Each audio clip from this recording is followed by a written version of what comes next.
And more breaking news as the trade war between the U.S. and Canada shows no signs of letting up. Two government sources say new Canadian Prime Minister Mark Carney is expected to ask to dissolve Parliament this Sunday and call for federal elections on April 28th. Now, earlier this month, Carney was elected leader of the country's Liberal Party and took over as Prime Minister when Justin Trudeau stepped down after low poll numbers and a cabinet revolt. That has not stopped President Trump from attacking Trudeau. This is what he said last night.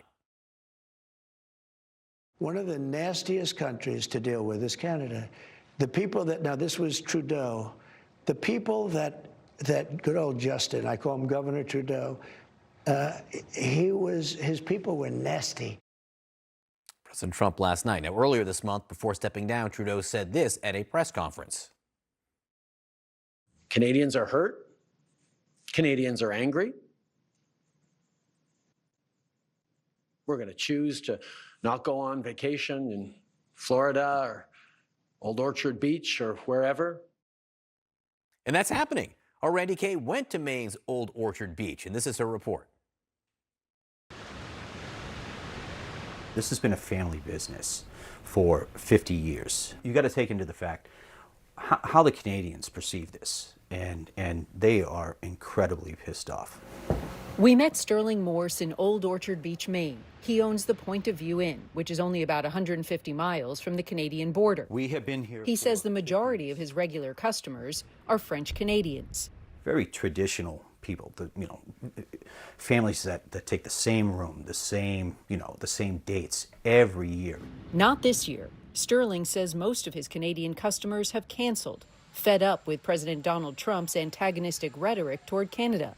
There's the threat of tariffs, too, and lately Trump has suggested redrawing the border between the two countries. It's affecting at least 90% of my business. Are you saying you've had 90% of your business canceled this year? Easily. Point of View in? During our visit, yet another Canadian called to cancel. Listen, monsieur, you don't need to explain anymore. This is every registration card from last year. This is the Canadian. That's my American. This just went away. That's all you got now. That doesn't pay the bills. Does not. Best of my ability. For Sterling Morse, it all snowballed shortly after Donald Trump's inauguration. All of a sudden an email pops up. It's almost like, your phone, ding, ding, slow ding. It's people that have been here for 35, 40 years. You recognize that number, and it's like, I know why they're calling. And the anger is, in my eyes, incredibly justified.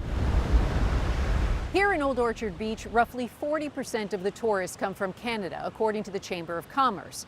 The Chamber's executive director told us that those tourists make up about 30 to 40% of the revenue for many of the businesses here. I think we're still kind of seeing how many different industries this impacts. It doesn't just impact tourism, of course. Over at the Alouette Beach Resort, owner Fred Kennedy hasn't seen a cancellation yet, but he's heard an earful from his Canadian customers. What are they telling you? Well, their feelings are basically hurt. They don't like to be referred to as the 51st state, and they feel that they just want to express themselves in sort of a nationalistic way. As a innkeeper, a hotelier, I'm concerned with losing any guests. I'm sort of cautiously optimistic that things will resolve themselves as time goes on. Old Orchard Beach is a seasonal town, so businesses have about 12 to 15 weeks to make their money for the entire year. Back at the Point of View Inn, Sterling Morse doesn't see any way he can make up that lost revenue this season. You got to start thinking about the end game. The end game of 50 years of tradition, to be honest, yeah. Like you would consider closing down, selling? There may be no choice.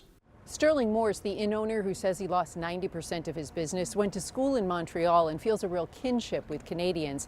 He told me that their anger is justified and he appreciates their renewed sense of nationalism.